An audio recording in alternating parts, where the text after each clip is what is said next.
There's something for every imagination at your local comic shop. Visit comicshoplocator.com to find a store near you.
What's up, the internet? It's me, it's Kyle. How you doing?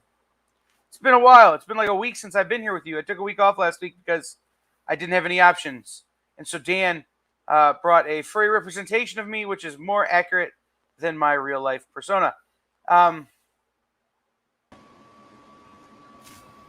There he is. So this is a minute to in-stores this week, where we are combining in-stores this week with minute to skim it. Because comic books are delayed. So let me bring in Pickle Weasel. Let me bring in Jenna. Hi, guys.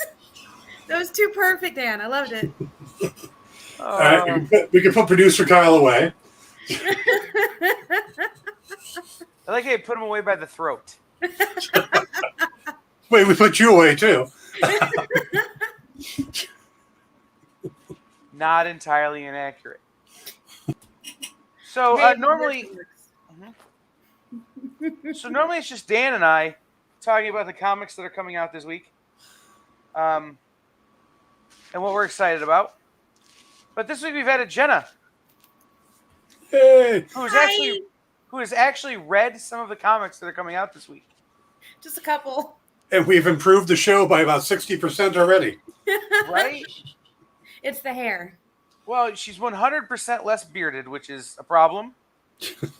Wait, But we can get past it because she's read book comics. So,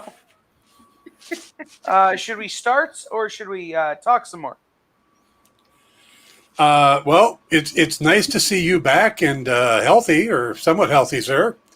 Right, healthier. Healthier. yeah. I was putting out as much information as I could about you, trying to guess. I don't remember what it was, so I came up with a few different surgeries you were going through. So how was the colon replacement surgery? Balanced and rotated. How was the what? The colon replacement surgery? If they had one, I'd have it. But I told everybody I went in and had my tires balanced and rotated. I just told him you were taking a long nap. Yeah, Kyle needs a nap. So the number one activity I participated in was not sleeping because there was a needle in my arm. But the second most activity I did was sleeping. Well, So long story short, y'all, I had an incident as a surgery follow-up go awry, and I was in the hospital for like a week. And while I was there, they messed up some other parts of my health, which required me to basically get my blood tested almost constantly. Worst hotel visit ever. Yes. 1 out of 10 stars. Yeah, one unless your name is Dracula, 0 out of 10 would not hotel again. Yes, but how was the Jello? Okay. Did you even get any Jello? I did. You were at a But it hospital. Of wasn't course you had brand Jello. name Jello. It was like some off-brand Jello, and it was weird. Was it sugar-free Jello? They had both sugar-free and leaded Jello, and they were both by the same company, and they was both weird. You Oh got my- you got the slim price Jello. Wow. Right? Mm. Oh, no, that was bad. And people say our healthcare system needs to be fixed. Our Jello care system needs to be fixed. Absolutely. I mean, if you were going to make Jello shots out of this Jello, people would leave your party. Yeah. It would have to be a lot of alcohol. I think playing off of what Val says, Jell, hell no. Yeah, no, it was bad. Although the being able to order a pizza anytime I wanted 24 hours a day was pretty nice. So that's where the 1 star comes from. Yeah. It was decent pizza. All right, let's move on to some books. What do we All get? We'll right. go like this for the books, and we're going to let the books cover up my hideous face. And we're going to start here with our first book, which is Heavy Metal, The Adventures of Adrian James. Yes. I always love everything Heavy Metal puts out. Oh, I love the covers they're doing, the way they're designing them. Yeah. They have kind of a very unique look on the shelf. Yeah, it almost looks like a classic old novel, or the old literary type stuff. Like a leather-bound cover. This, of course, is from Matt Medney, Bruce Edwards, and Geraldo. Is it Geraldo or Geraldo? I think it's Geraldo Borges. Geraldo Borges. Solicitation says, high adventure among the stars in a far-off galaxy obsessed with rarity and exotic treasures of a million worlds. Thousands of treasure-hunting factions vie for the rarest treasure of them all, the fabulous and mysterious Iradu. Long rumored to be the source of the ultimate power and hidden somewhere in the galaxy by the long-lost elders, the Iradu holds the key to dominance over the cosmos. The star-scattered secrets leading to it and the spoils it promised have long been lost over eons. And now, Aroj, captain of the galaxy, is rocked by death of their leader, of the virtuous Lumens, Waldron Lee, while he and his partner, the intrepid and infamous Adrian James, were hot on the trail of the Iradu. Still reeling from his shocking death, Adrian must now take on the mantle of High Lumen and is about to embark on the adventure of a lifetime, which begins, of course, at her own funeral. Well, that's always the best way to start an adventure. That could have used some editing down, the synopsis, I just got to say, but overall, that's a good concept. I like that. Well, and I'm wondering if lumens isn't like lumens. Like, does this have to do with lights? And is it at the end of the page? Is it the greatest treasure was inside you all along? Like, I mean, you have no way to know until you read the book, but still. Right. Yeah. Well, I mean, she is kind of in a Coffin-like yeah. glass. Like a glass coffin, like Snow White. Yeah, there you go. That's better than what I was trying to come up with. That's what I'm here for, right? Hey, Nick's with us. Hello, Nick. Hi, Nick. Hi, Val. Hi, Sean. Oh, and hello, Sean. Val. Jenna, if you throw something right now, can you hit Sean with it? Actually, no, I've got the door shut. Okay. Just in case he gets out of line in the comments. Oh, I've got a whole bag of candy I can throw at him. Why? Then he would have candy. That sounds like he might tempt him to do bad stuff. Right. Then he would have candy. That seems wrong. That's right. Well, it's not very good candy. It's the end of my niece's Halloween candy. It's the candy version of the hospital Jello. Yes.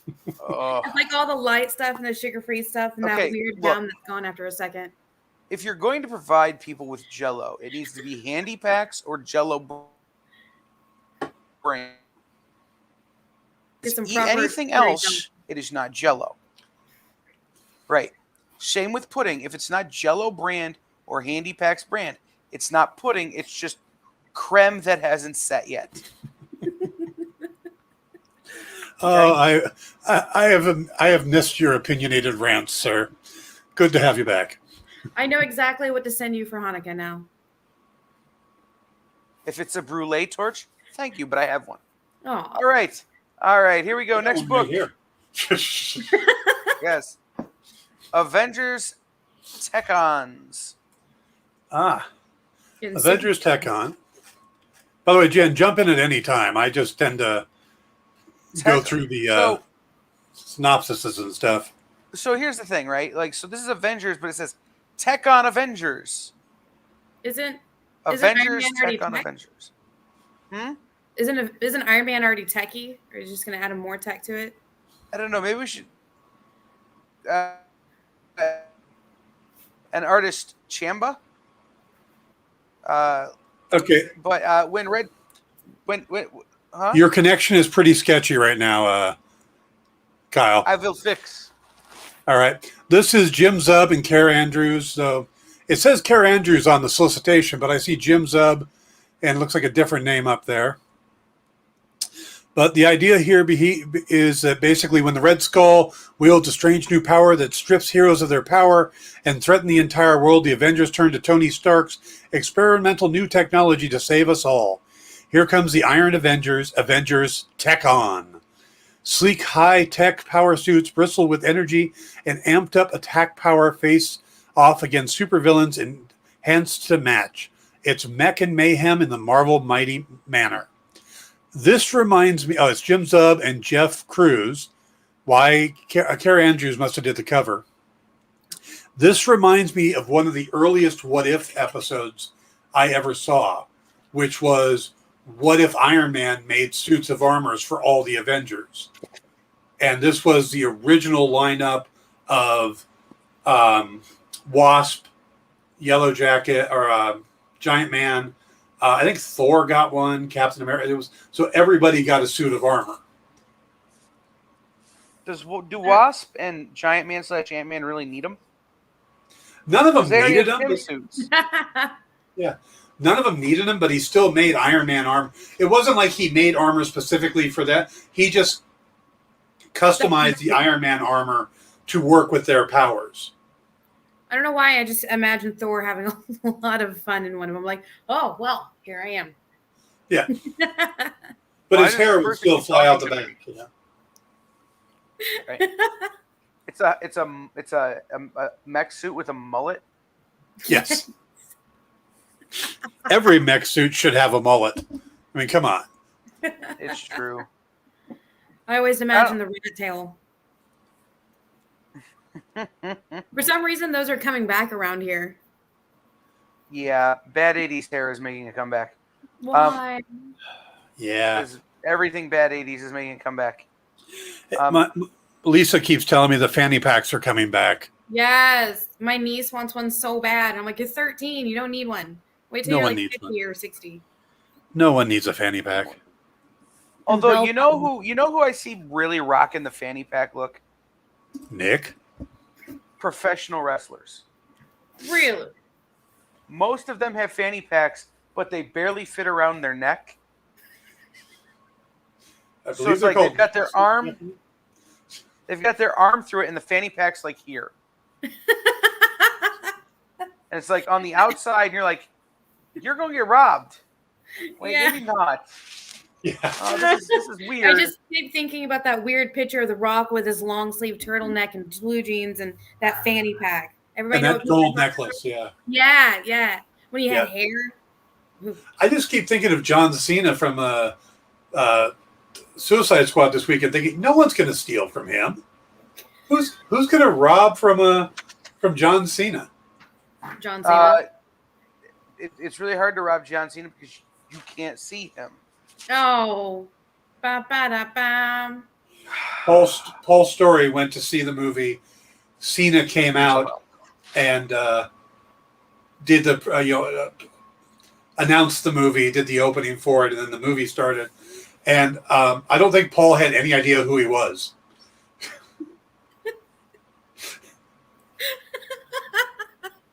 He's like, I think he was in the movie.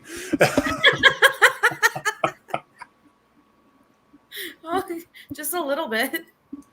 Yeah. I take it you haven't seen it yet, I've Kyle? seen it. Oh. I have not. We had plans to go Sunday, but they wouldn't let me out of the hospital. So I'm probably gonna go see it next weekend. No HBO Max for you? Yes, but I've decided that I have to give it full credit, which means going to see it in a theater. As good as the reviews as it's gotten, and as harsh as I am, the last thing I need is to not like a movie I should like because someone spoke to me during the movie. Ooh. Which is what would happen should I watch it here. Yeah. But I have to say this to Jenna since you haven't seen it, and I'll do it without spoilers. Hold on. Just wave when I come back. Okay. I have been laughing my ass off all day about the Peacemaker axe scene. Yes. Where he just walks by that guy, chop, chop, chop, chop. Just chop, chop, chop. I looked at it and I was like, what? No. That's just and then they get to the so end. much top ridiculous. Why didn't my men tell me? And I'm like, oh, they done goofed. They done goofed. Okay, Kyle, come back. Baby, come back. And then Starro. On me. All right, next book. I was wrong, and I just can't one. live without you. Yes, Batman I 1989. Batman 1989. And guess what? This ties into the 1989 Batman movie. I know it does seem strange. This is written by Sam Hamm, who did the early scripts and also did a Watchmen script, by the way. If you ever want to read something very interesting that's out there on the net. It's Sam Hamm, and Joe Quinones. And it says, step back into Gotham of Tim Burton's seminal classic Batman movies, Batman 89. Brings in screenwriter Sam Hamm and artist Joe Quinones to pull on a number of threads left dangling by the prolific director. Gotham becomes torn in two as citizens dressed as Batman and the Joker duke it out on the streets as DA Harvey Dent tries to keep the city together. He targets the one problem tearing it apart, Batman. And he gets Bruce Wayne's help in taking down the Dark Knight. I have a feeling we're going to end up with the Two-Face Billy D. Williams version that we were all promised and never got. So I got to read it, and I got to, it opens up with Harvey Dent proposing to his girlfriend, and you can already tell he's already Two-Face already on the inside. And then he's sitting there, he gets, it's Halloween night when it's happening. And he goes down there, and there's a bunch of people dressed as either Batman or dressed as the Joker. And it's funny, this one interviewer goes up to this one kid who's dressed up as the Joker.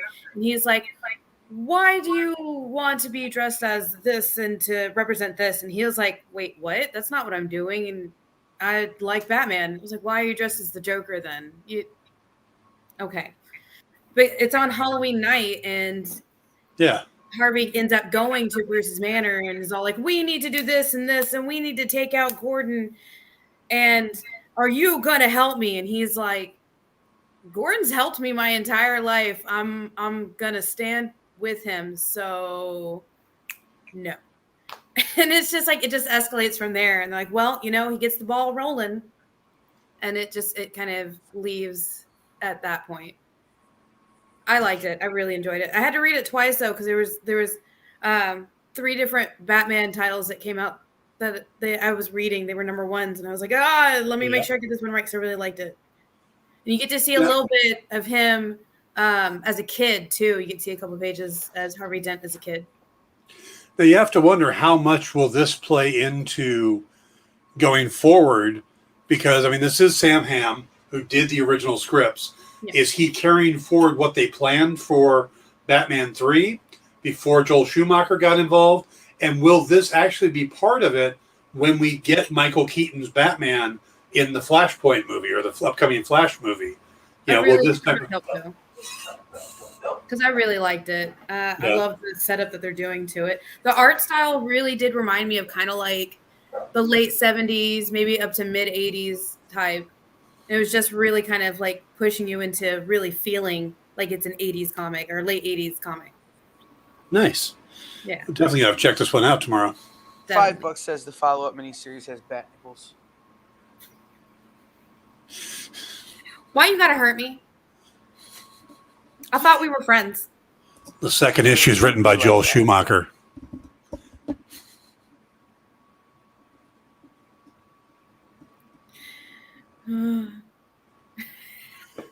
JD, that's the bat bed.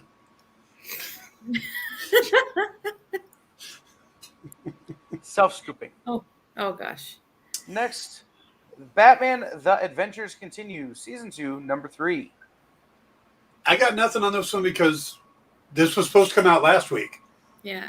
So I actually talked about it on the show last week, but it is a continuation of the animated series. It's season 2, or this is the second season, so they're continuing this on. It's Alan Burnett, it's Paul Denny, it's Ty Templeton. So you're getting the creators from the show, or in the case of Templeton, who was doing the art that went, for the comic that went along with the show.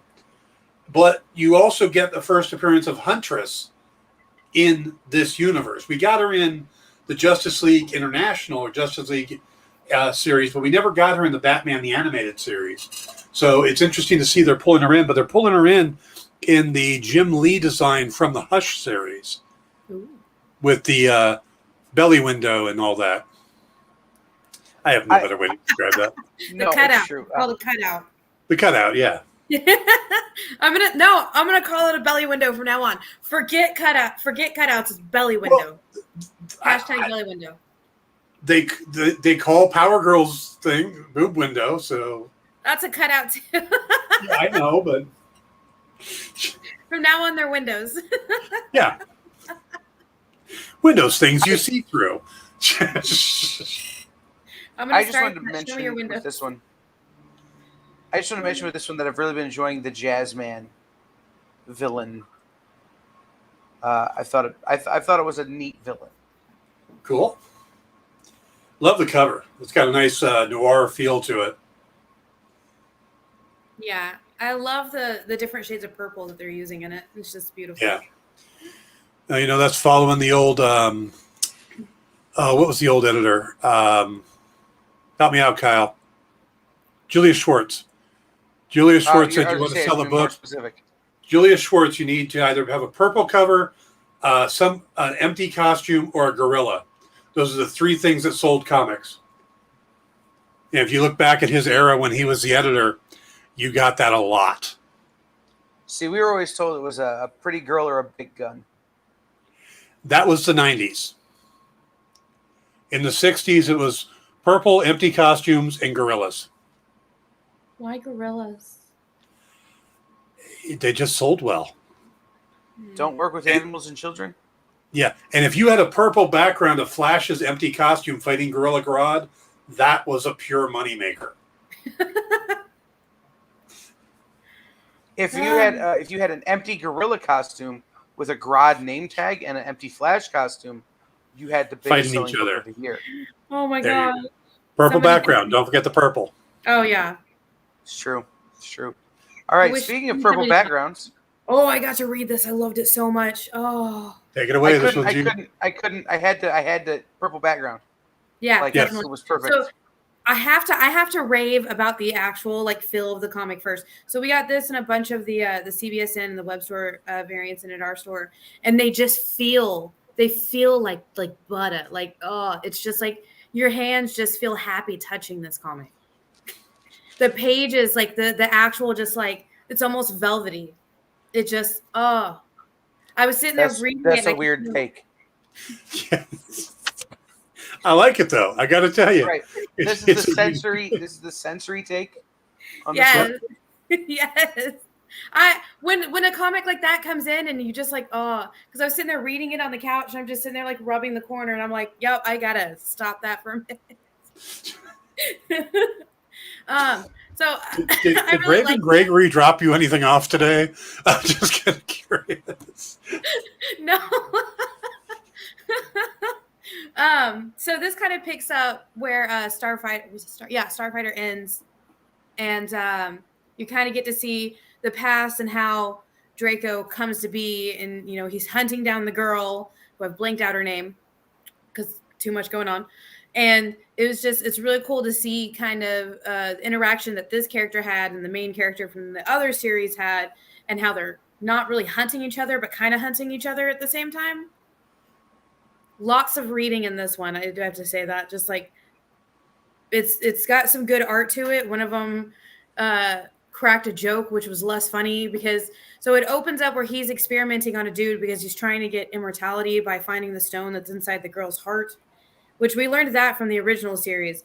And now we're going forward and they like reiterated that why he's hunting her down to get the crystal that's in her heart so he can have immortality instead of living as what he is, where he's like not all human. He keeps trading in parts of him so he can live longer.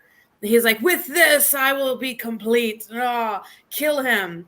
And then there's a Blood Riders, and that just made me happy because they just like to slaughter things and leave trails of red blood as their signature. And I was like, oh, well, I mean, can't mistake that signature when you're doing killings, right? Yeah. So you said this, what was the previous series called? Star. It's not going to be one I have right here. It's Starfighter. No, that's wrong. No, it's maybe Star Killer. Yes, I hold think on. it's Star Killers. I can tell you just a second. It's the one that would be in the actual library instead of right here behind me, because I have the really really big one that they came out with. Mhm. And again, everything Phantom Star that they Killer. put out. Phantom Star Killer. Thank you. And this is Count Draco Knuckle Duster. Yeah. And it feels So- like it's a one shot because at the end of the book they tell you about the next one shot based on another character. So it is feels a like they're doing a one-shot. couple one shots. Yeah. It is a one shot. So just so you know, the Curse of Cryptocrystalline Stone continues in 2021. Follow the cosmic ghoul warrior and young psychic Asili Agerello as they embark on the next chapter of an adventure that will take them from the vastness of the void to the depths of the aquatic moon, crawling with fantastic creatures. This action-packed tale of sinister celestial sorcery picks up where last year's smash hit Phantom Star Killer left off. This time around, the story is told behind the mask of the mysterious and malevolent Count Draco Knuckle Duster and his cybernetic chrononautical, that's a hard word to say, It's his exosuit. body. Right. Can the curse be broken in time, or is it already too late? I think JD brings up a good point. He does look like a cross between Doctor Strange and Darth Vader. And underneath he looks like Skeletor. So Going for all the biggies. yeah. Yeah, because that's what I was like. I Really? was like, hey, look, Skeletor. Oh, wrong comic. So I did not know this, but my local comic shop has an exclusive Ooh. cover for this book. I did not know that until I was just looking through the covers. Nice. So, Super fun. and they all feel like butter. There is something about Like the way butter. they do comics. Yeah, there you go. There's something about the way Black Caravan does their comics that just, they really knock it out of the park with just that whole sensory overload of beautiful art, good storyline. Like you feel just, yeah, it's a good overall experience. So for the tactile among you, pick up this book. Yes. Speaking of tactile, it's time to take a break. Ah, Oh, so soon? I don't know how those two things are related, but I'm going to make it that made way. it work. So let's take a quick break, and we'll be right back in just about a minute here on The Experience.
To be continued.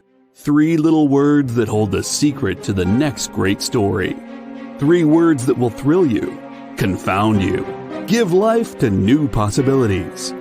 Every variation of To Be Continued is a promise of adventure, a promise of excitement, a promise of unseen wonders and unexplored worlds.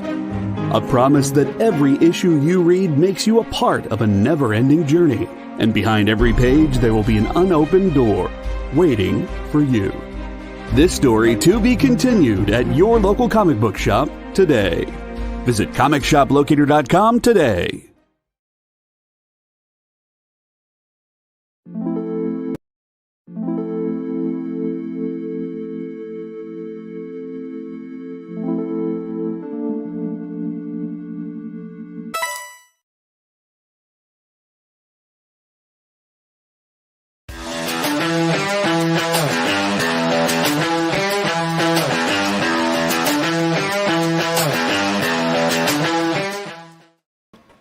We are back. Welcome Yay. back.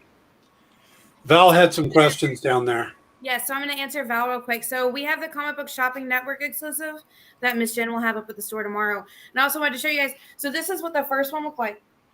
And I can show you the art in this one because the art's kind of the same. So I don't know how well you guys can see that. Well, that's But very kind cool. of what the art looks like. Yeah, You need so big I have, hands to hold it. yeah, I have the really big, like, That Yeah, looks like it's just straight copied off the original art. this is, I think this was actually one of the doodads, like the storyboard. The type of- whatchamacallits. Yeah, I've Yes. forgotten where they do this. That way people can go in and write the notes in it.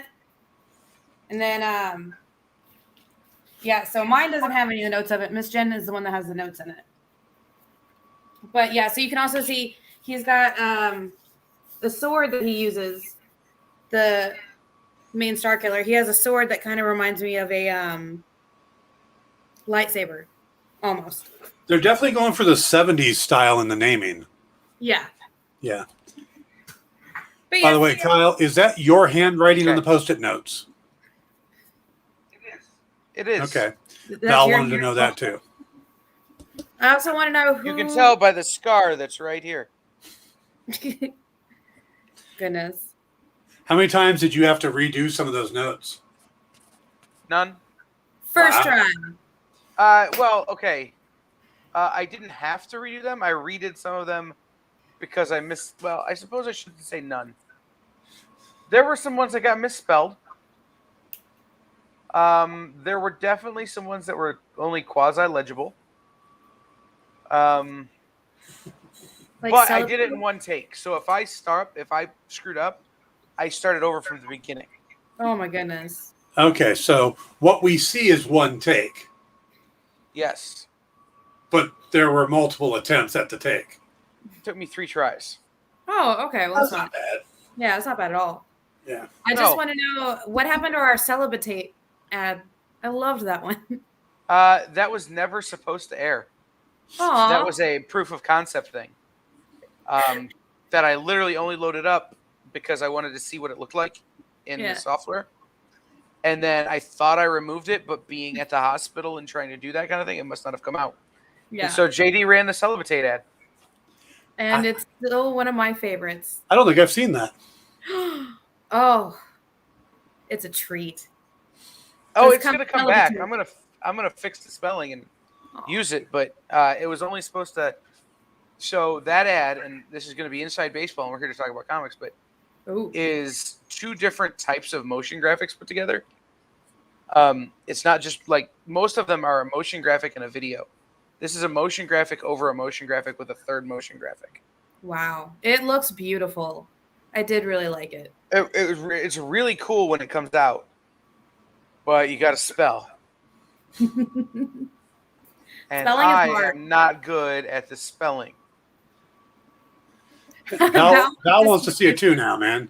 You're setting up high expectations here. All right, so here's what we're going to do. We're going to put some more books up. You guys talk about the books. Let me see if I can get it fixed Okay. while we're waiting.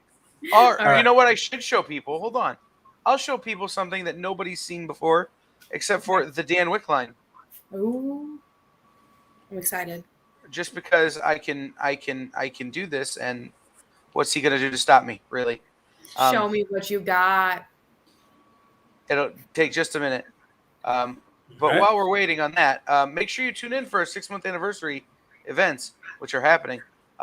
We'll have more information about a big event at the end of the month coming very quickly now that I have my freedom and can work on things. And hopefully we'll find out what it is too. I know maybe You know one what, thing. Dan? You know what, Dan?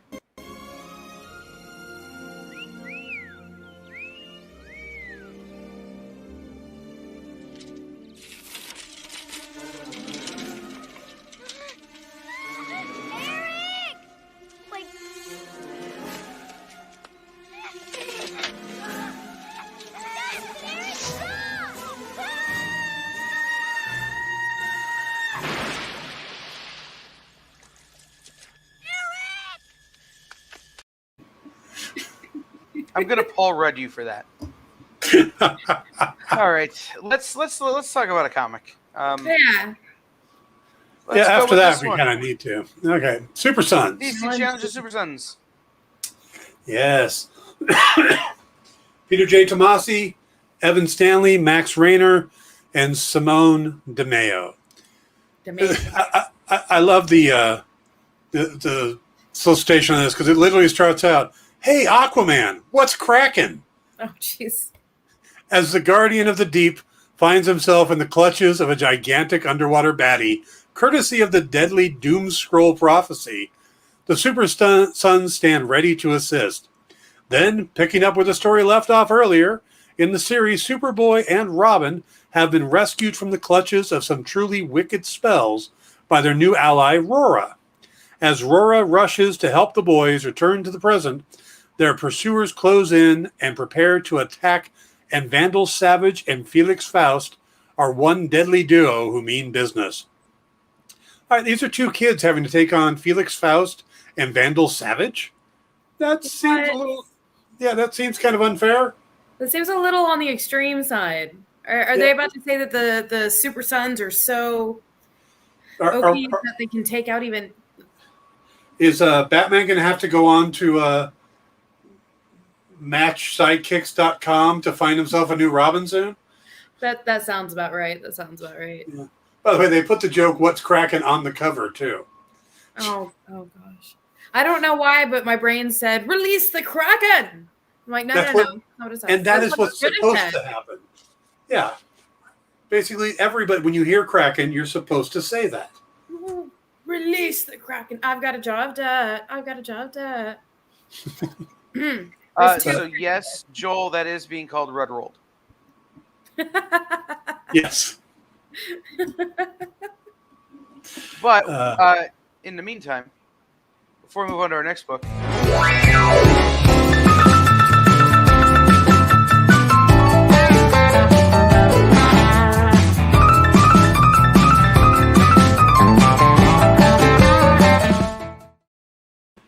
that is cool. I love the opening. I love the music. I love the graphics. Used it this week on the show. yeah. But why is it Pop Writers Gotha? That's what I was like, wait a minute. Because Where I are felt they like going? writers needed to be the biggest word. Okay. And you're the one who put 4 words in your title? Hey, minute to words. Look, Hey, you know, I had to animate that in stores this week. I didn't name this show. So. We need to have a sit-down meeting about the names of our shows. Is that what I'm hearing? Right. Yes. Show names need to be 2 words. No more than 3. Just call it Minute. So here's a good book. So I got to keep the Dan Wickline show. Right. You barely made it. Because "the" is not a word. Right. So, speaking of books with a short name, Campisi. Oh, I love Aftershock. Campisi, the Dragon Incident from Aftershock Comics. This is by James Patrick with art by Marco Licati. Sonny Campese is a small-time fixer for the mob-controlled neighborhood of Green Village. If you don't pay your gambling debt, he'll come and collect. If you get a little rough with one of the girls, he gets a little rough with you. But when a dragon flies into town, and Sonny is the one who's tasked with getting rid of it, it's a problem unlike any he's ever faced. A chain of events begins that will affect everyone who lives in that neighborhood, especially Sonny. This new comic by James Patrick, the writer of Kaiju Score, and breakout artist Marco Licati. Campese, the Dragon Incident, is a genre-mashing comedy thriller that plays like one part Get Shorty and one part Dragon Slayer, and all parts absurdly wonderful. Oh my gosh, that's another one of those things that's just like, do you want me to bring my dragon? Yes, yes, I do. I would just love to have heard the conversation between him and the mob boss going, all right, you're going to have to do me a favor. There's a dragon out on the street. You're going to have to rough him up a little bit. Just make him go away. Yeah. We're used to different mobs, sir. Yeah. Mine is, why have you not killed the dragon? You bring me his head. You bring it now. I cook. I eat. I dragon now. See, in the mob that I'm related to, the dragon would just disappear, and 50 years later, the History Channel would be doing shows about where is Jimmy Hoffa. I mean, where is the dragon? Yes. So, what dragon? right, there was never any dragon. What dragon are you referring to, sir? There are no dragons. There never were. That's right. I don't know what you're talking about. Yeah, you are looking for. Yeah. Right. No, that's not a dragon scale on the front of my bike. Why would you think that at all? So I love this. I love this idea. I love this concept. Sean said it. Aftershock is a big part of his pull list. There's a reason I work for Aftershock, and this is it. There is no other publisher on the planet who would put out this book. I don't know, but I have all of the hardcover ones that they've ever put out. Yeah. So, like I said, there's a reason that this is a company I choose to work for, and it's because they would publish stuff like this that just makes no sense. Jenna, did you change rooms? Nope. Okay. Still the same room. You can tell So from if I go for Mickey. Okay. If I go like this, you see how it changes kind of the part of the camera you see? Yeah. It looked like the difference between like being the wall of a comic book store with the peg holes, when the other side it looks like an actual blinds on a window. Well, this is my house. Okay. Hey, running a comic shop, you might as well live in the shop. So. I don't All run right, it. I feel like I live there. All right, next book. I got to queue up here, though. All right. Bring us next book. Gonna give you a book you can't refuse. I will take book. I will read book. Dead Legends 2, number 1. Dead Legends from a Wave Blue World. Written by James Maddox, art by Gavin Smith. After winning the last Dead Legends tournament and taking revenge on her husband's killer, Jan is on the run with a new daughter in tow. Luckily, she has friends like Red Death, Ji Sin, and Stalk to look after her and her child. But Tigress and her hordes of assassins are closing in. This leads into Dark Legends 2, the graphic novel to be offered in this here book. So this is what they're doing at a Wave Blue World is this book comes out, and then the graphic novel comes out, kind of like the thing they're doing there at Scout, where you get one book, then you get the trade. I love nonstops. Mm-hmm. But this is a great book. Think Scott Pilgrim meets the most interesting part of Cobra Kai, which is the part where they're karate battling each other. I was thinking Kill Bill meets Scott Pilgrim. Also a thing. Maybe a little bit Kill Bill, maybe a little bit Cobra Kai, maybe a little bit Scott Pilgrim. Yeah. A whole lot of the lead character looks just like the artist Gavin Smith's wife. Oh man, I'm gonna have to look that up later now. I don't know. I look at, I think, Kung Fu Hustle, but yeah. Yeah, there's some Kung Fu Hustle in there. These guys had a great marketing campaign for the first volume. They got absolutely just decimated by COVID, Yeah. which was they were going to take this book and rather than going to Comic-Cons, they were going to go to karate tournaments. Ooh, that would be cool. Yep. That would have been a good idea. Yeah, I love these guys. Gavin's a local-ish guy, good friend of mine. I have a bunch of original Gavin Smith art. Why is everybody in Ohio? What's up there? It's just cool. He's not. He's in Indianapolis. But local-ish, so we do a lot of the same scene. We have a lot of the same convention scene, you know. It's a witness protection thing, Jenna. Don't worry about it. I thought it was just the corn was multiplying into people. No, it's... They do make some corny people up there. All right, Dan is going to leave us for the evening. Oh. No, I'm kidding. I had to make a corny joke if I was going to, if you're going to set me up like that. Absolutely.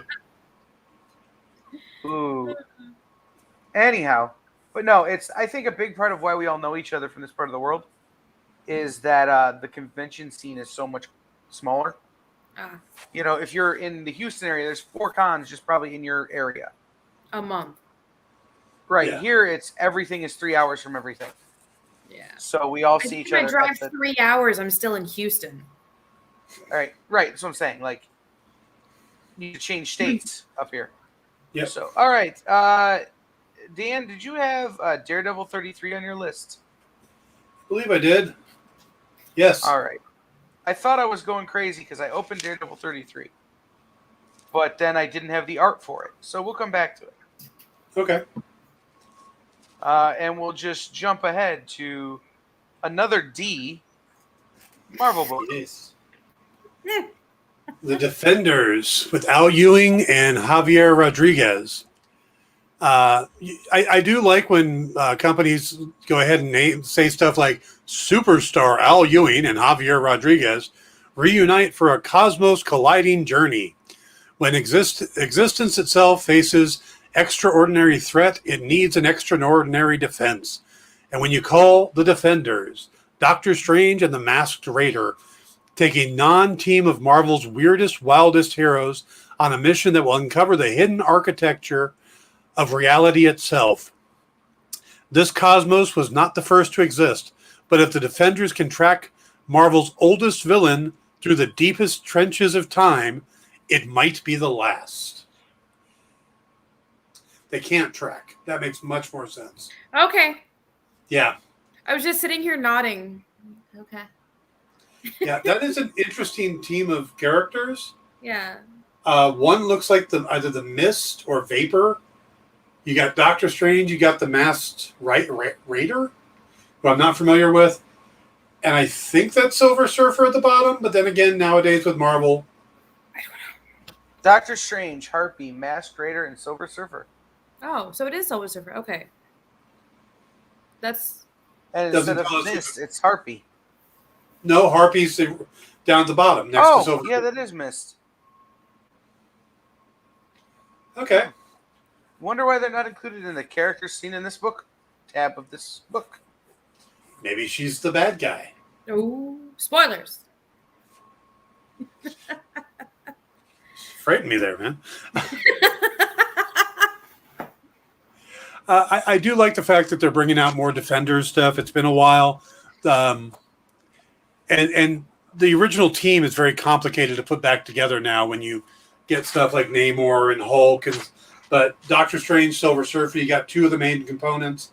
And you bring in some other unique characters. Yeah, I mean, you don't see Harpy all that often. No. And I'm not even sure who the Masked Raider is. Right. I feel kind of bad. I think it's my first time hearing about that one. Yeah.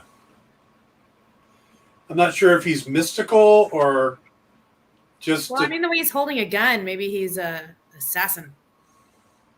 But he's in a suit, like a Texan. You know? Texans can be assassins. True. Jim Gardley of the Earth 616 universe is the Masked Raider.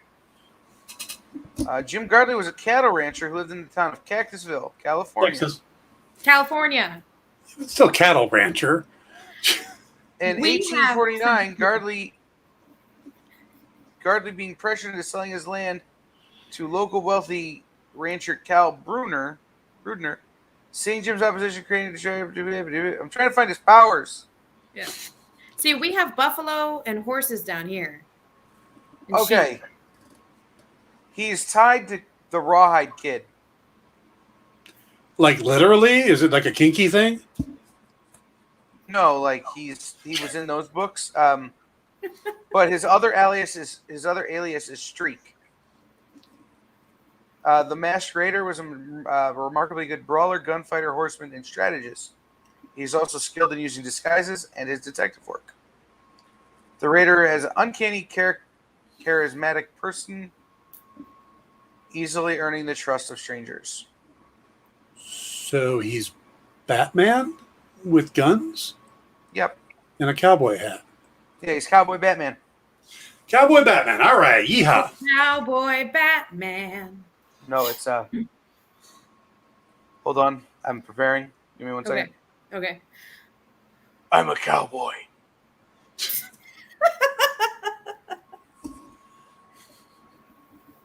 That's goodness. somewhere between I'm a cowboy and I'm a cowboy.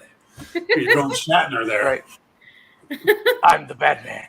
I'm a cowboy. Anyhow, Elric. I'm so excited for this book. I love Michael Moorcock. Like, he's such a great writer. One of my funniest events to ever happen at a convention was sitting on the other side of a wall from Michael Moorcock, and I shouldn't tell that story. So, Well, now I'm curious. I had there was a line went around and then started going across my table, and a woman walked up and just simply went, "Is this the line for Moorcock?" Wasn't sure. I'm like, yes. Anyway, Elric the Dreaming City.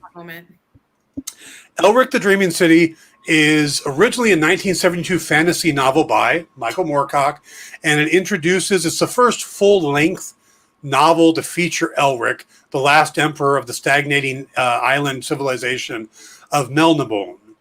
And, of course, this is an adaptation of that. It's been adapted before, but this is a new version of it. You got the Mike Mignola cover. It's by Julian Blondell and Julian Tello. So you got two Julians working on that. That's for the price of one there. And it says, Elric of Melniboné is exiled from his home and cursed to walk the land under the influence of the god of chaos, Ariok. With his sword Stormbringer, Elric must find his way through the unknown. This is like classic sword and sorcery fantasy.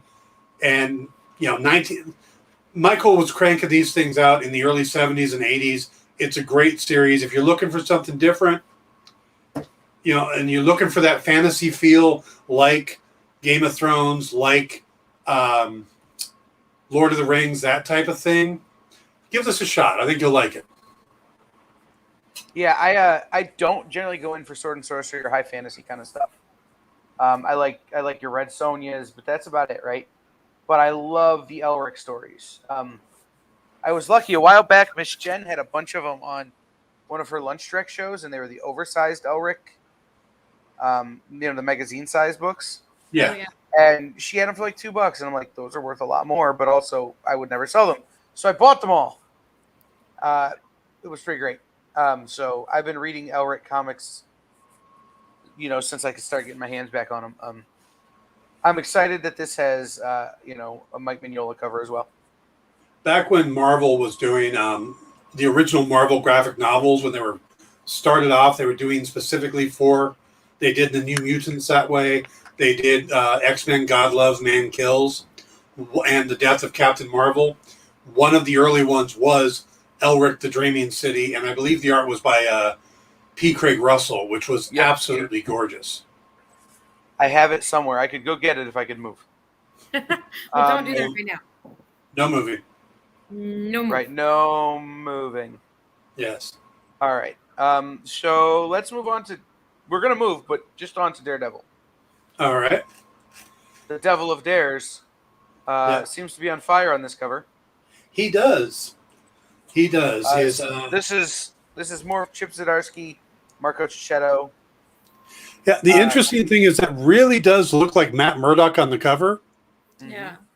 but he's currently not Daredevil. Right.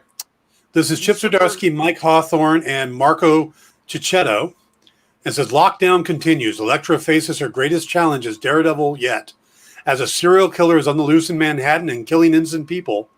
But even the deadliest assassin in the Marvel Universe is at a somewhat of a loss, because this killer can be in more than one place at a time.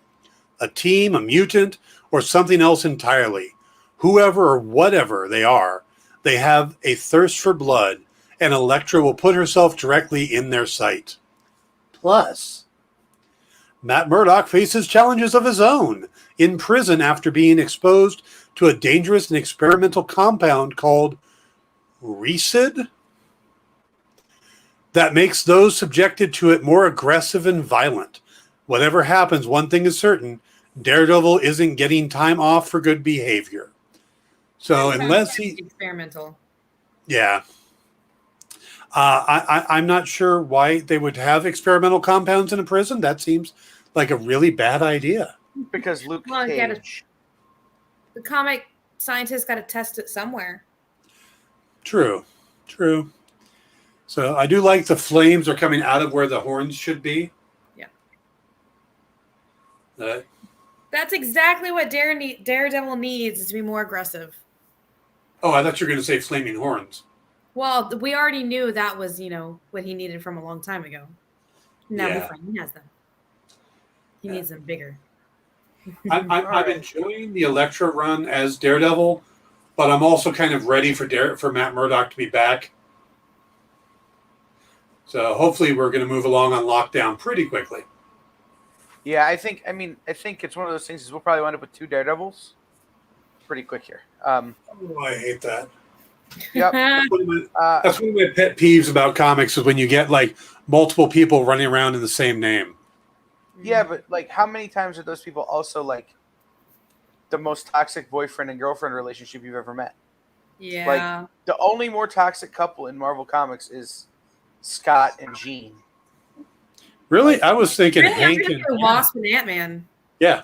He Hank and legit Janet, yeah. here. Like, okay, third. Wasp and Okay. Ant-Man is third. Yeah. Oh, what about Death and Thanos?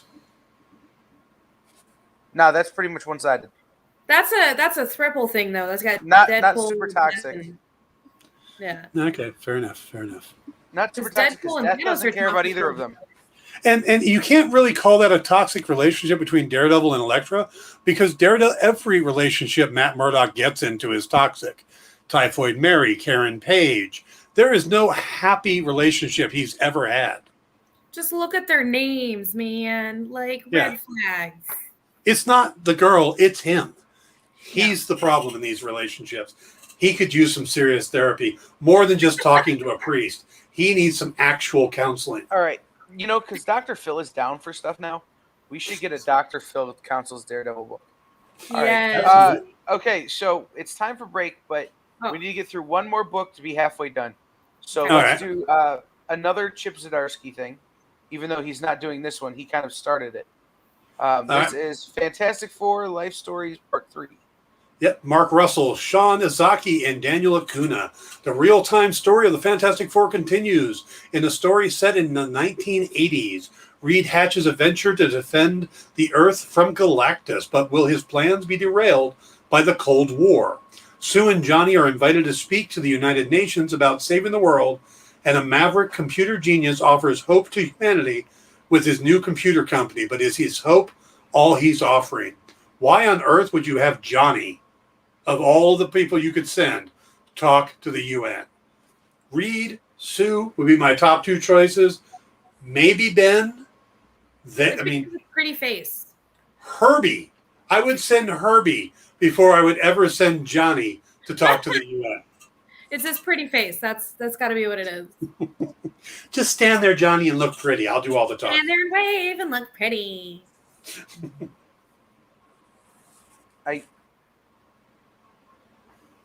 You know something's going to go awry. I'm just picturing Ben Grimm at the UM just smashing things.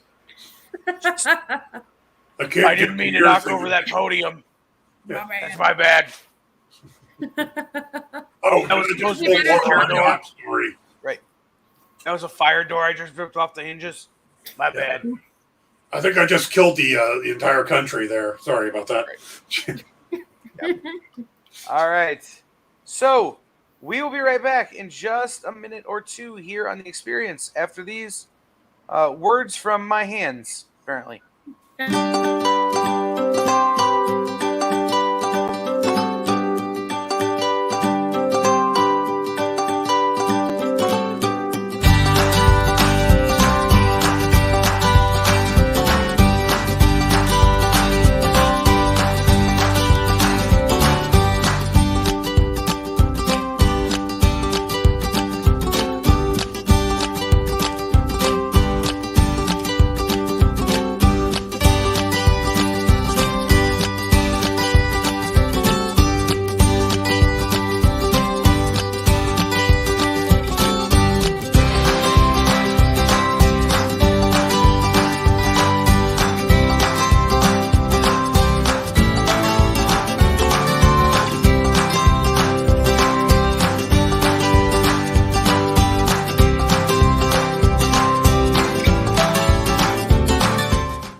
You know, it helps if I put us back on screen.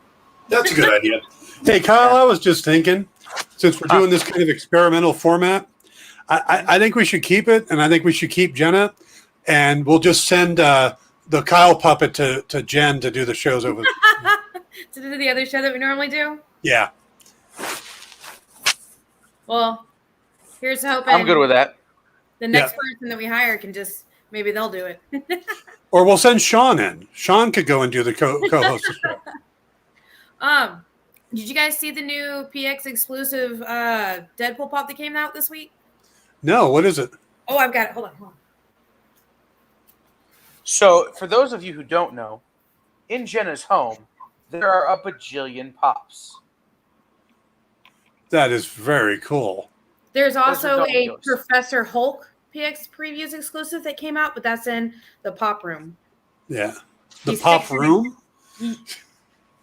I can take you guys there if you want, and just let me know. It's a ridiculous thing. We'll do it. We'll do a tour. We'll do an episode where we do this with as Cribs, MTV's Cribs at a later date. I would say I've got 60 up on my wall over here, and I have a feeling I'm not even close, am I? Jenna has 60 just on the bookshelf behind you. Yeah, those are just the 10 inches. I have 37 10 inches. So this was the I have quantum mechanics that also came out. I have that.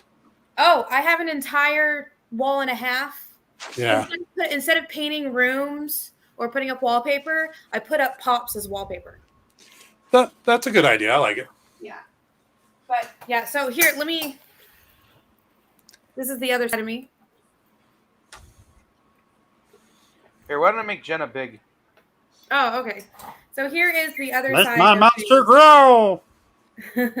Sorry. And then, like behind me, this is 3 rows deep of 10 inches. This is 3 rows deep of just Marvel 10 inches. I have the entire zombie 10-inch collection. And then I have both of the mech ones that they've put out for Marvel. And then I think my favorite one is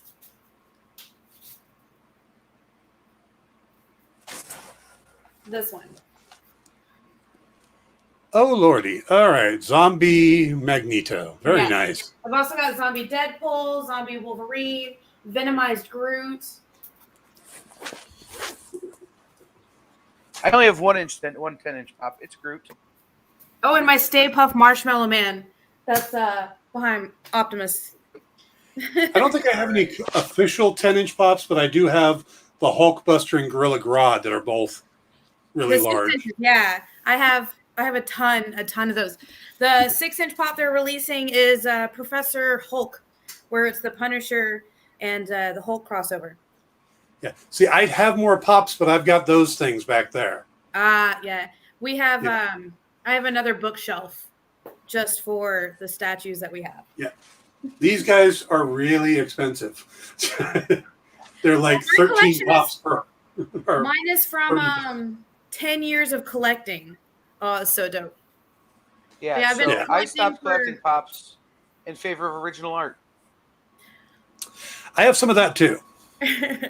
Mine's actually a really romantic story between me and my husband, and a really happy one. So yeah, we'll just never stop.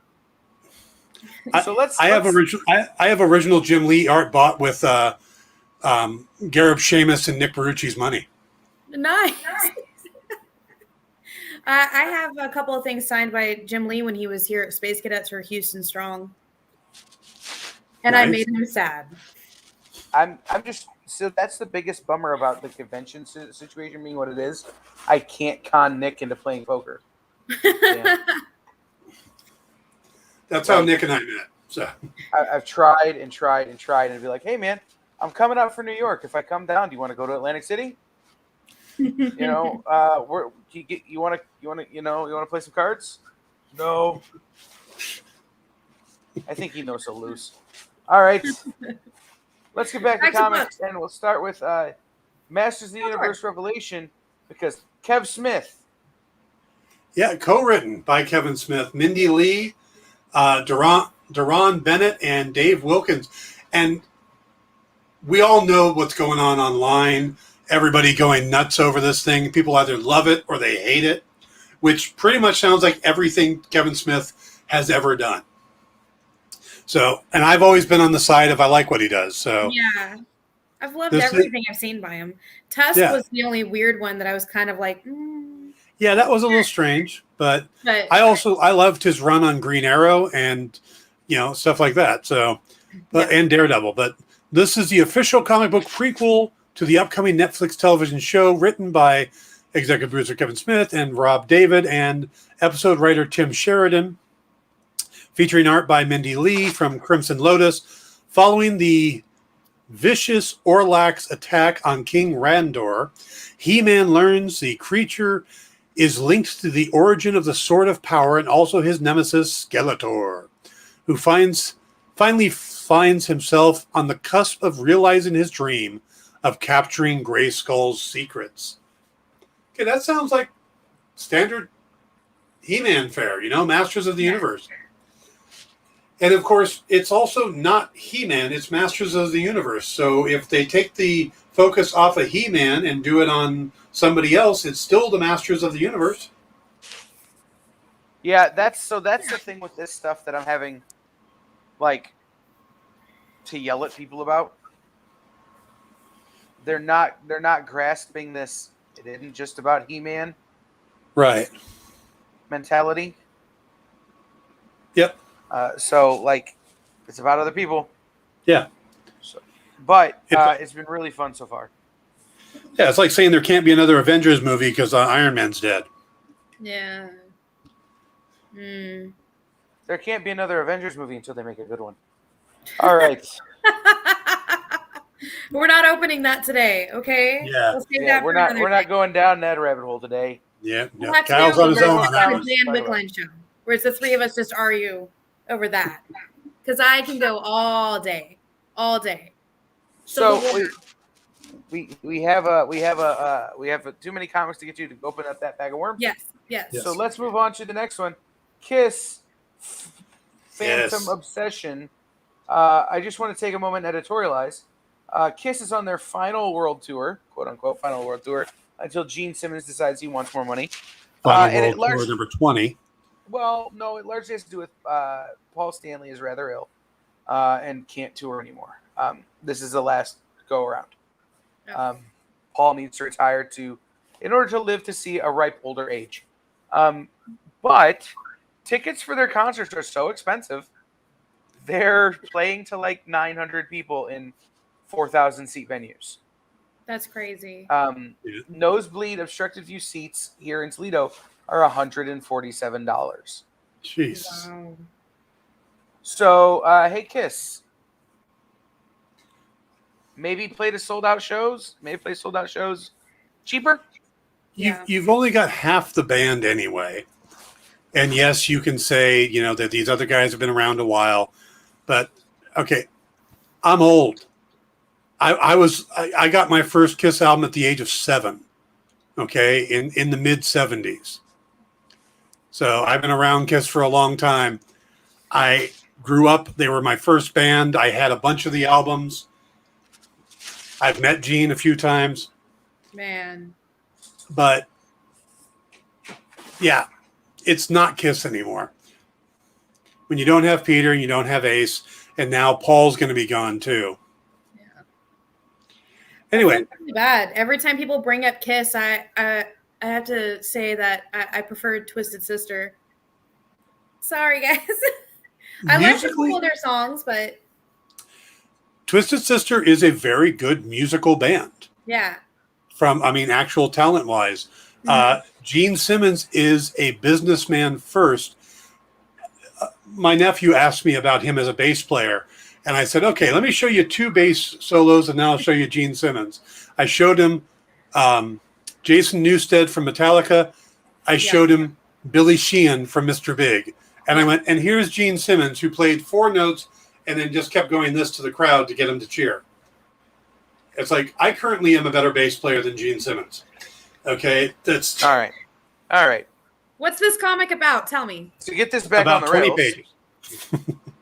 No. Kiss Phantom Obsession number 1. Ian Edgington, Salor, and Jay Lee. Kiss comics are back. Dynamite proudly presents the best. Because you wanted the best. Kiss in Phantom Obsession. Darius Cho is the richest man in existence and the most reclusive. To many, he's a ghost, a phantom, whilst others believe he doesn't exist and is actually a front for a maze of companies and consortiums. Truth is, he does exist, and he's a Kiss fan. Kiss are hired by Cho to play a private party, and from there, Cho's obsession takes center stage.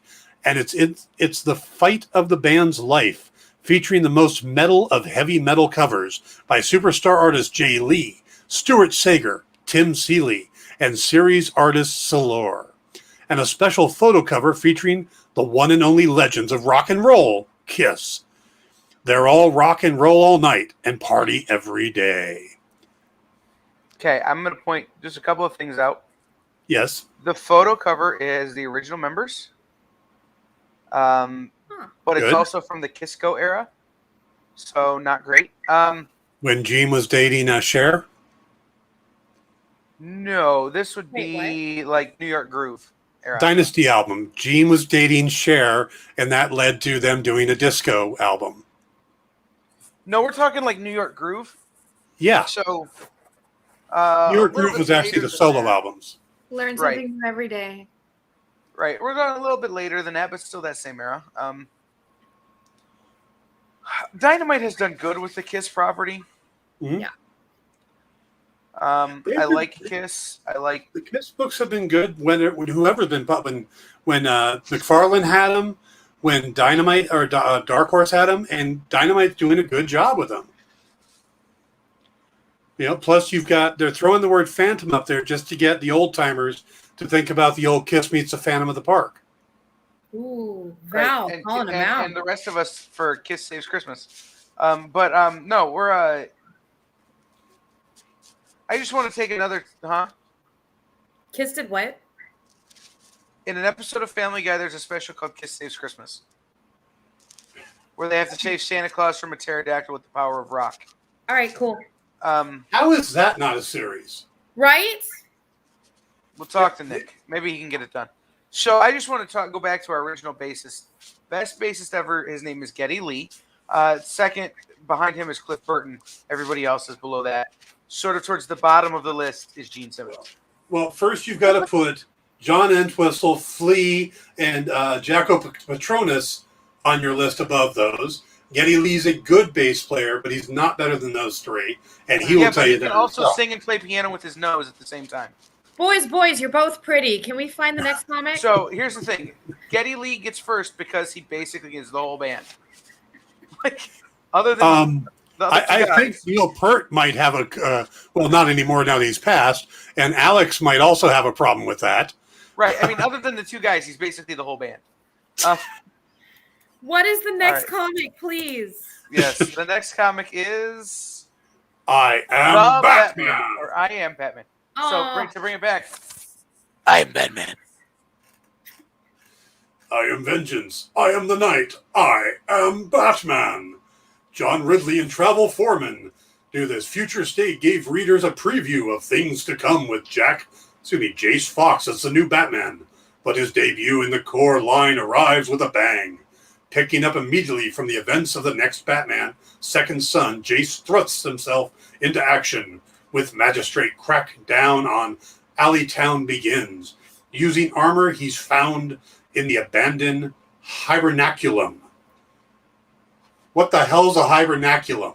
Isn't it kind of like a I think it's a place where you sleep. My English is not always the best, but isn't it like kind of like the where You know what?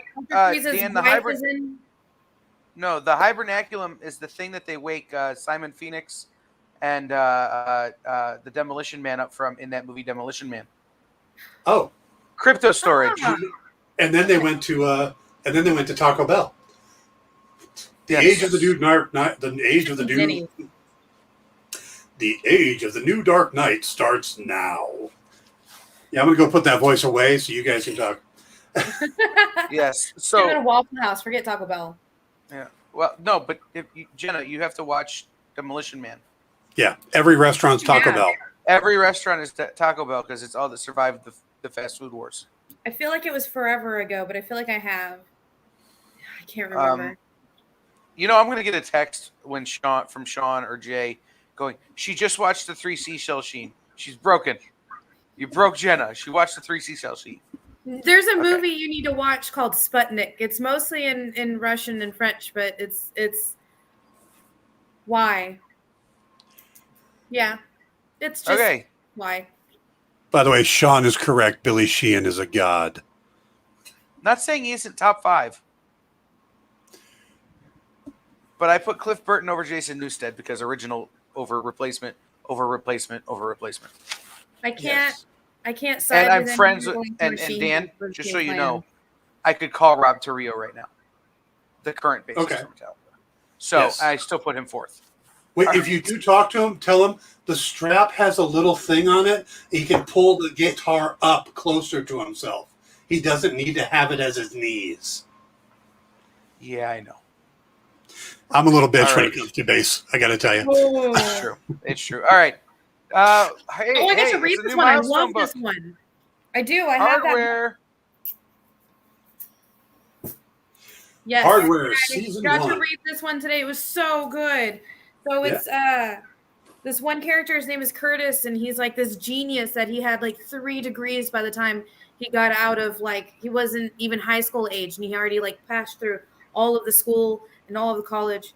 And it's just his whole body is made up of like phaser cannon, phaser whip, phaser chain whip, and you're just like, this is amazing. And he's very right off in the very first page, he's already being hunted down for something that he says he didn't do. And the guy who's been sponsoring him his whole life doesn't believe him and tries to shut down the machine that he's attached himself to with all of this. And you think that, oh, he doesn't like him anymore. And then you realize he only turned off the tracking so the police and whatnot wouldn't find him. And then he whips out it's like this whip chain of just like laser and just whips the helicopter in half. And I love it. Okay. So, Jenna, Yeah. I would hugely encourage you to go back and find the original Milestone hardware. Yeah. Okay. It's great. Read it.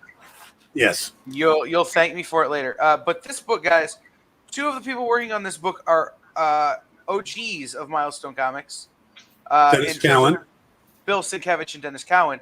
Yes. Who, one lived on the other's floor for a while. During the Milestone days. I'm assuming Bill was on Dennis's floor? I think. I don't remember. But I heard Bill told the story, and I was there, and I can't remember exactly what it was. One of them was staying on the floor for like a month because of anyhow. Yeah.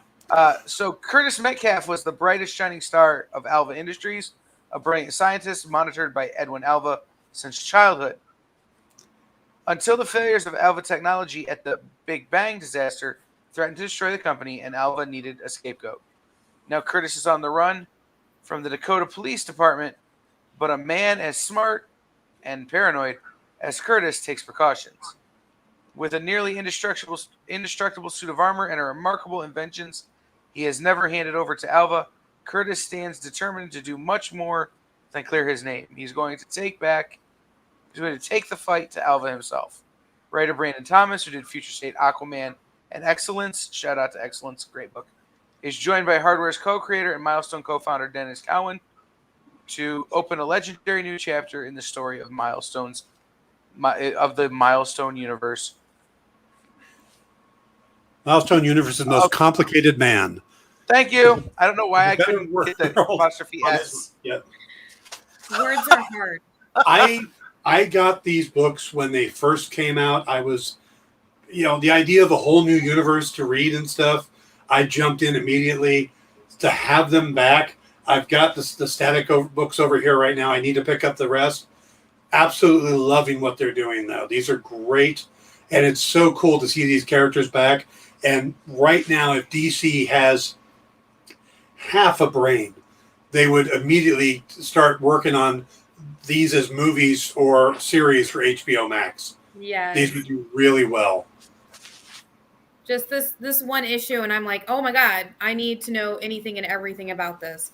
Because usually I pick up a lot of like the small indie company books. That's like you notice behind me.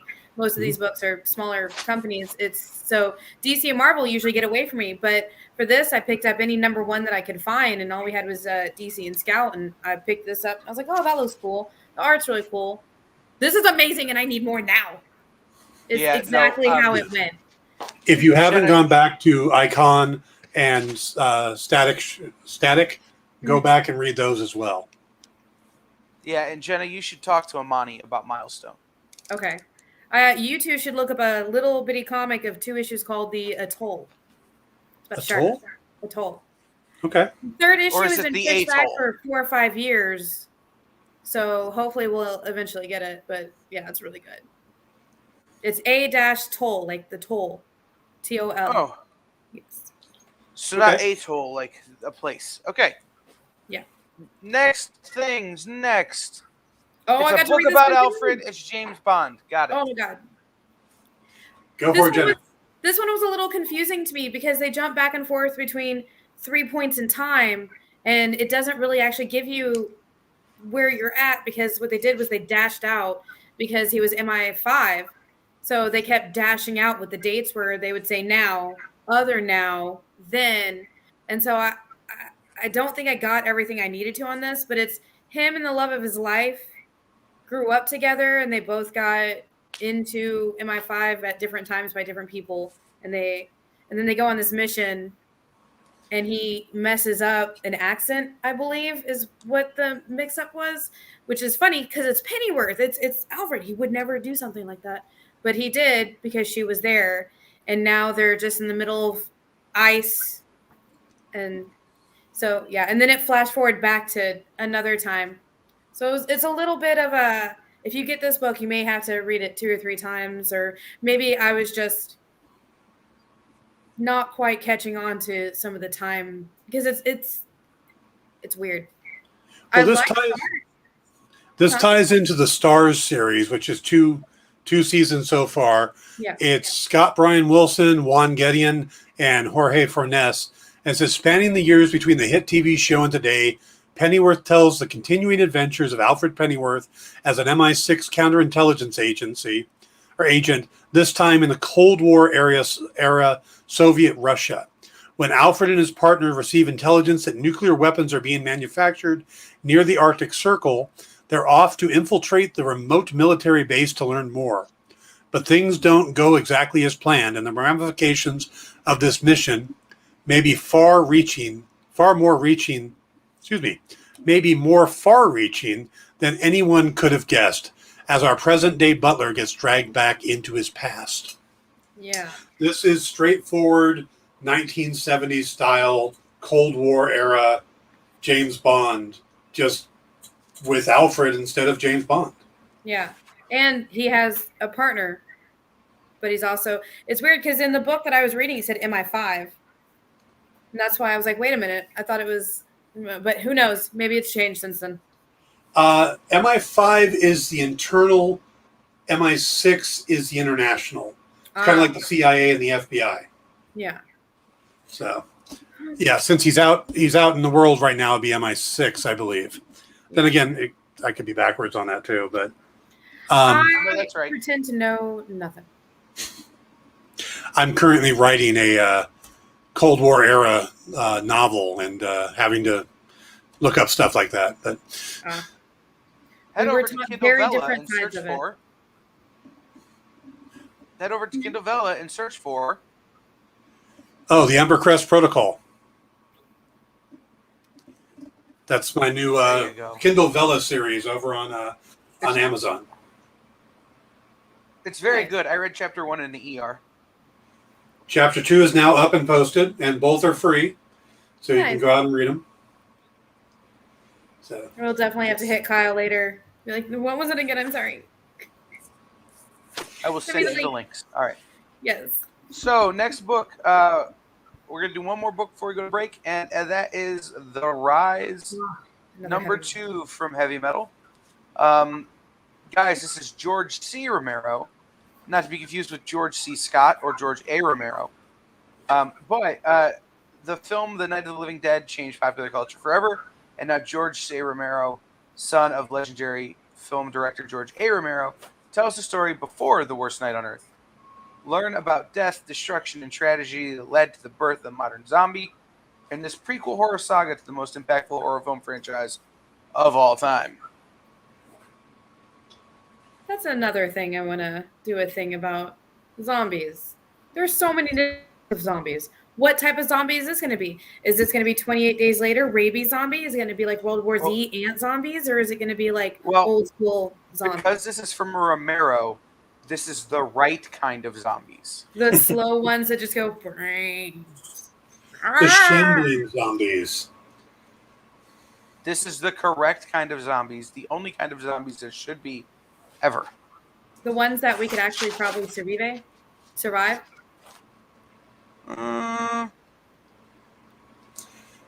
Yeah, maybe. Yeah. I doubt so. You don't have to be fast. You just have to be faster than the buddy next to you. Yeah. So true. Yep. All right, so it's that time again. Break Let us time. take a quick break, and we will be right back to finish up this week's books. Yay.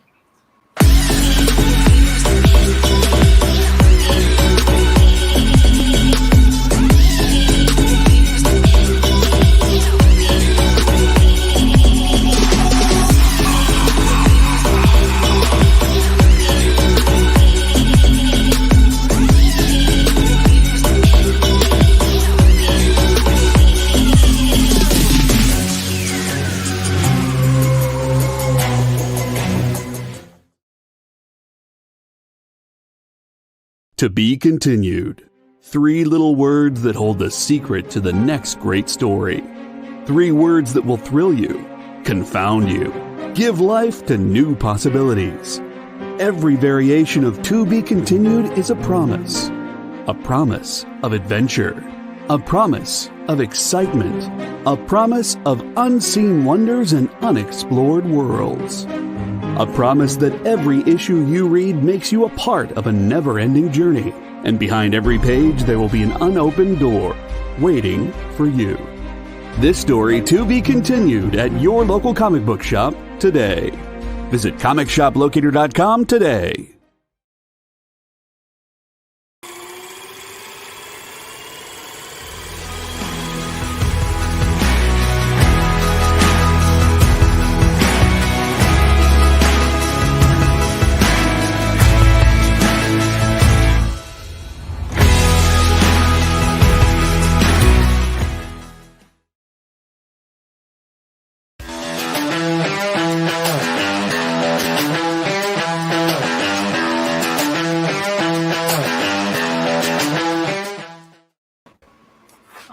We're back. Hey, Sean, I have the first album from the Winery Dogs and waiting for their second album, which I believe they're recording now. Yeah, Mike Portnoy from Dream Theater, Billy Sheehan, and Richie Kotzen, who I always forget where he's from. I know he was in Poison for a while, but they're an amazing band. Love that album. So if we were doing drummers, Mike Portnoy's first. He's very high up there. I will not argue with that. I can see that one. Richie Kotzen, by the way, Mr. Big, Right. primarily. But he was the fill-in. Who was the main guy? Paul. Can't think of his name. He actually did the Makita drill bit guitar thing before Eddie Van Halen did. He gave it to Eddie. He was also in Wilson Hawk, which is a little-known band that I quite like. But Poison, 40 Deuce, Mr. Big, Winery Dogs. Yes. It's a good band. Mm-hmm. Maybe the best, I would say one of the top supergroups of all times. Ooh. Throwing the gauntlet down. Yeah. I will gauntletize. Let's do this like this, and then go like that, and talk about Spider-Man. Spider Shadow. Yeah, basically this is Marvel's new version of What If stories. Huh. Yeah, this is how they're doing What Ifs now. This is Chip Zdarsky, Pasquale Ferry, and Phil Noto doing the cover, and it says, what if Peter Parker became Venom? By choosing to keep the symbiote, Spider-Man let himself become a monster. Now, with the help of Mary Jane and the Fantastic Four, he's managed to reclaim control. But if the symbiote can't have Peter, then it will just have to take the rest of the Marvel Universe. The shocking finale of this bold new approach to What If stories. So, yeah, we're getting What If tonight, tomorrow, depending on where you are. This is how they're doing them now. They're not doing a straight-out What If, but they do have that weird, question mark thing in the top right corner. So I wonder if that's what they're trying to tell us. I can't believe What If's already here. I Is know. tomorrow's Dan Wickline show going to be about What If? No, because I like to give a little time before I do the spoiler stuff. So tomorrow I'm going to talk about Suicide Squad. Yes, so good. Is it spoilery or not? It'll be spoilery. Well, I might have to drop mine. Oh, so good. That end credit This is scene. it's why we have Dan has his own little bumper that he made specifically for his shows for when he talks about movies. Okay, a book that I want to talk about, Silver Coin #5. I love this series so much. Yes, it's a book that, look, guys, I've talked about it every issue it's come out. This is the return of Chip Zdarsky on this series. As you remember, every book has been drawn by Michael Walsh with different writers, including Chipper, Kelly Thompson, Ed Brisson, Jeff Lemire. But this, the 5th installment, reaches back to when the coin's cruel curse was first minted in a small New England village A woman has been accused of witchcraft. And that cover, though, like with the Puritan and the coin. It's a Black Phillip from the Vivitch. I mean, Witch. Sorry, Witch. Does anybody else remember the posters they had where it was 2 V's? So me and my not 100% with English says the Vivitch, and that's just what everybody remember that poster. Now. I don't remember that poster. That looked like 2 V's. Yeah. Like there was that tiny amount of space that was right there, and I was like, oh.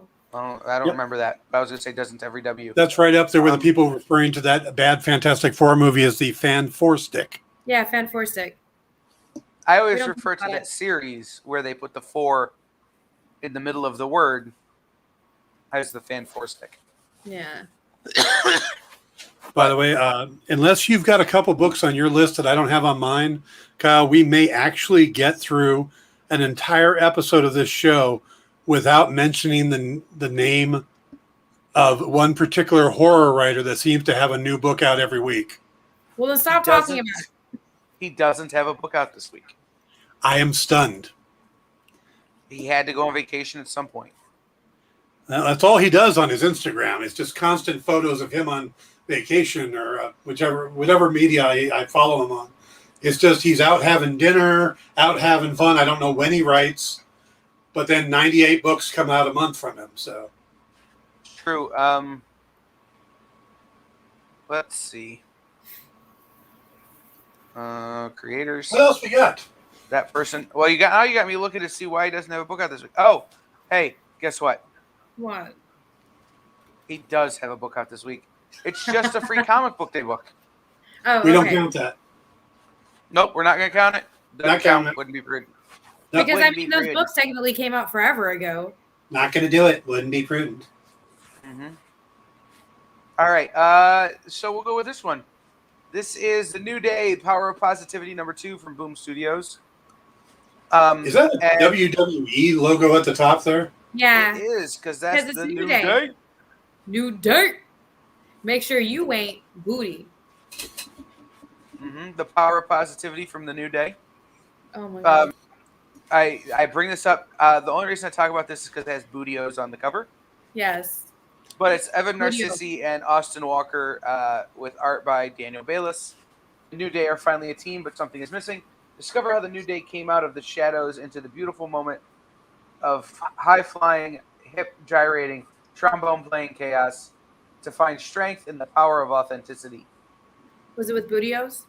Will they be able to stay true when the Shield challenged them to an all-out epic Philadelphia flapjack match?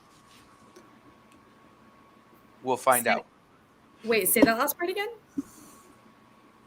Will they be able to stay true when the Shield challenged them to an all-out epic Philadelphia flapjack match?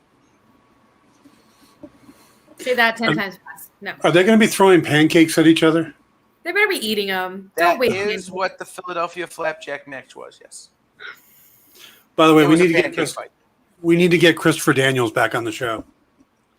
To ask him about flapjack matches? No, because I just realized the other day that one of the people he actually has fought is Stephen Amell. Yes. And And now that's Guild a, is out. that's a conversation. I'd love to have that conversation, especially with Amell having his wrestling show coming on.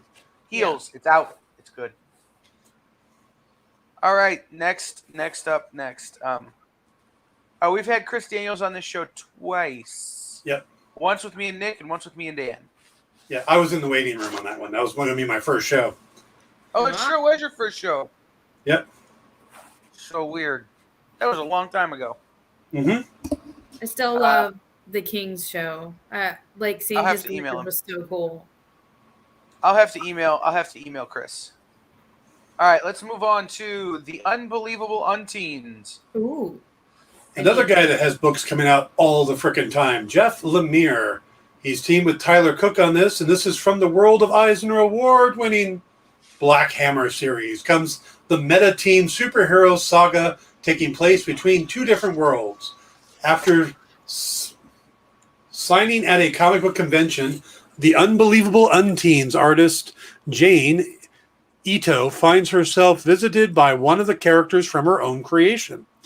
But was it her own creation? Were the Unteens an actual school of teenage misfit superheroes who battled supervillains under the leadership of the mysterious Dr. Miles moniker?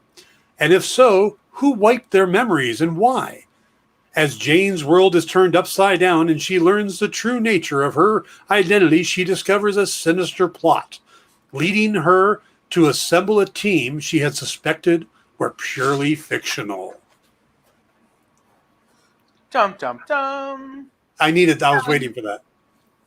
So she was writing a comic about something she had her memory wiped about? Basically, she was writing a thing about the X-Men. Okay. And then it turns out the X-Men were real, and she was part of that team. Uh-huh. But they all got their memory wiped. Yeah.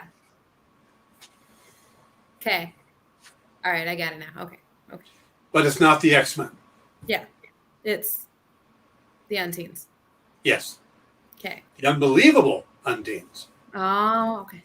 I feel like this is a book just about a bunch of preteens whose life got off on the wrong foot. Yeah. I don't want to learn how to drive. I don't want to go out. I want to stay on my phone. Can't we just get DoorDash? Why do you have to cook? What's funny is usually I have a 13 and 14-year-old girls at my house. I don't want to go to bed. I'm a teenager. Just randomly? Just. Why should I do the dishes? Oh my god. The best one is Skype the best one I heard was I do it. a teenage girl get upset with her younger brother because he was making her look bad because he was doing her chores. Yes, that's exactly what happened at my house. The older one got mad because she bribed the younger one to do the dishes so she could stand and do videos in the kitchen, and I found out and didn't give her chore money. And she was like, well, that's because she did them better than me. And I'm like, why do you just do them? Yep. You're 15, do the dishes. Sorry. There we go. Okay. Yay. But we digress. Yes. I actually caught her one day. She had her phone up on the windowsill trying to wash dishes, and it almost fell into the dishes. I was like, I'm so sad for you, darling. I'm so sad. Oopsie. I'm so happy you caught it. Oh. Yes. If you don't know, I have 17 nieces and nephews, ranging from 1.5 years old to 15. All right. You should be starting a basketball team soon. I should have. Yep.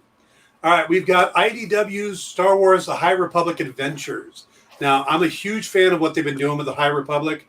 I love the fact that we're getting a brand new era of Star Wars and that we're dealing with things that we haven't really dealt with before. The Jedi, they're plentiful of Jedi. There's Jedi everywhere, and they kill a bunch, and then you still have a bunch of Jedi. And we get unique Jedis, like a Trandoshan Jedi, which is still one of the greatest concepts I've ever come across. This is when IDW does them, they're more of a younger reader level. That's why they're the adventures. Now, this is a new one. This is Monster of Temple Peak. It's from Cavan Scott and Rachel Stott. Scott and Stott, they did that nicely. Follow former Jedi turned saber for hire monster hunter Ty York in her first comic appearance in this all-new High Republic miniseries by Cavan Scott and Rachel Stott. Ty is a brave yet superstitious monster hunter traversing the galaxy with KL-03 and her trusty rune stones, fighting the deadliest monsters of any world.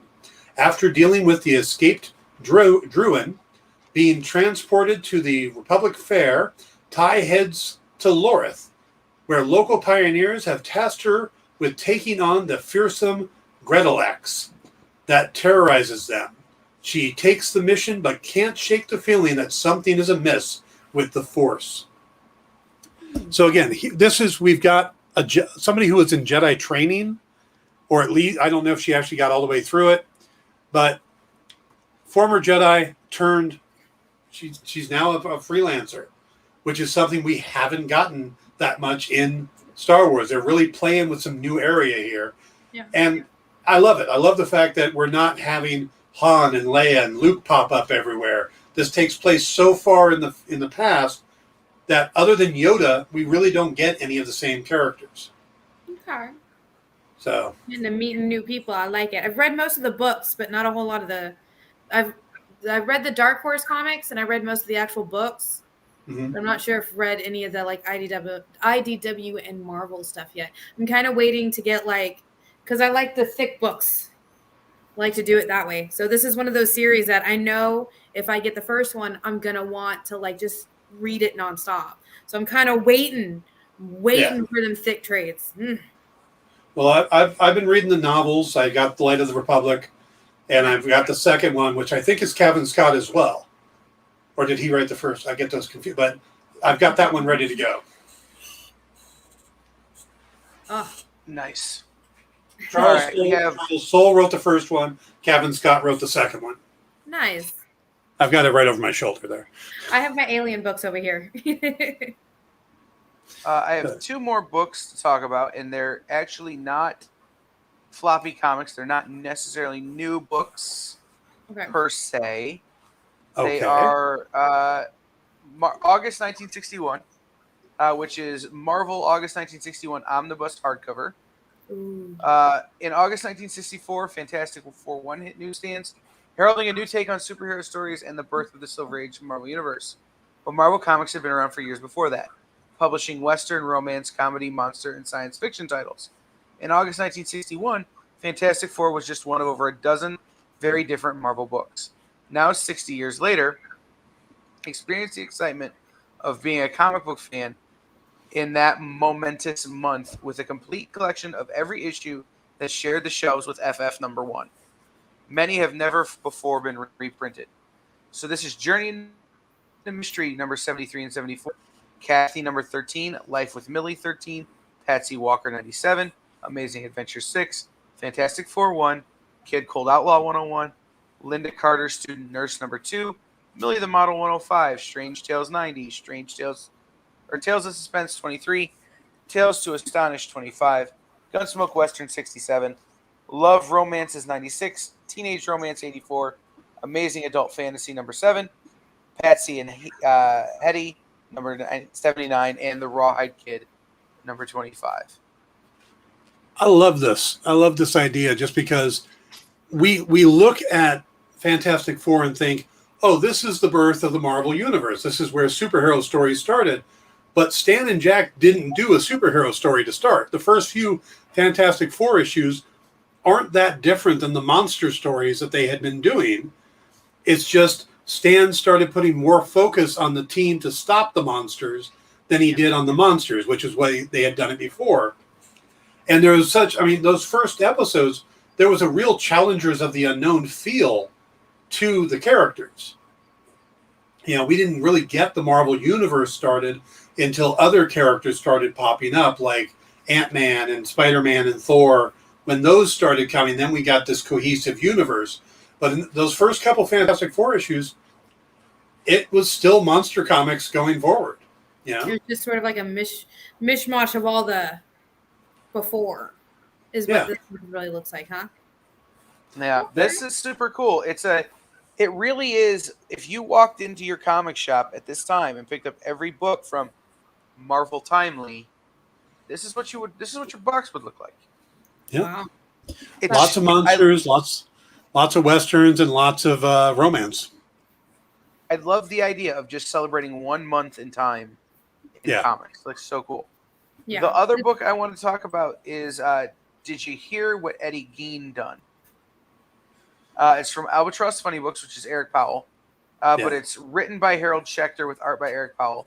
One of the greats in the field of true crime literature, Harold Schechter, who wrote Deviant, The Serial Killer Files, Hell's Princess, teams with Eric Powell from The Goon, Big Man Plans, and Hillbilly to bring you the tale of one of the most notoriously deranged serial killers in American history, Ed Gein. Did You Hear What Eddie Gein Done? Is an in-depth exploration of the Gein family and what led to the creation of Haunted the Dreams. The necrophile who haunted the dreams of 1950s America and inspired such films as Psycho, The Texas Chainsaw Massacre, and Silence of the Lambs.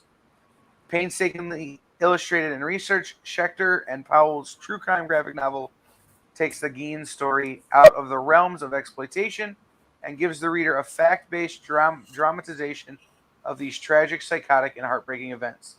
Because in this case, the truth needs no embellishment to be horrifying. I'm fascinated by this, partly because the story, but partly because of Eric Powell, who has such a unique characteristic or characterization style that I'm kind of curious, even just by the cover, it looks a lot more realistic. You can still see the shape of the building is definitely an Eric Powell shape. Mm-hmm. But I'm wondering how much he's going to pull back a little on being Eric Powell. Yeah. How much more realistic is he going to try to go? Yeah. Yeah, I think it'll be interesting to see. I totally ordered it. It's a hardcover. Ooh.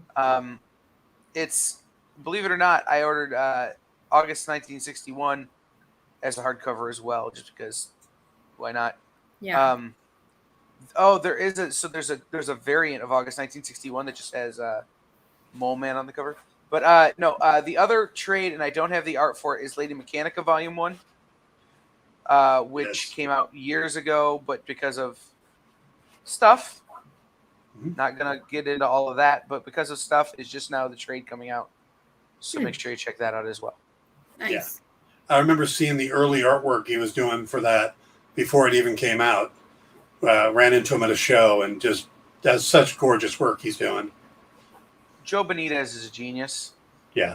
But like with most genius, he has his problems. So that's why that book has taken its time. So, but with that being said, those are all the books that we're interested in this week. Make sure you head out to your local comic shop tomorrow or Thursday, preferably Thursday, because for most of the country, comic books are delayed. So give that some time. Yes. If you go to your local comic shop and they don't have them ready, don't be a dick. Call your comic shops first. Make sure they've got your books. If you call us, we'll say it. And if most of the stores, if we have social media, we'll put it up on our social media when they're in.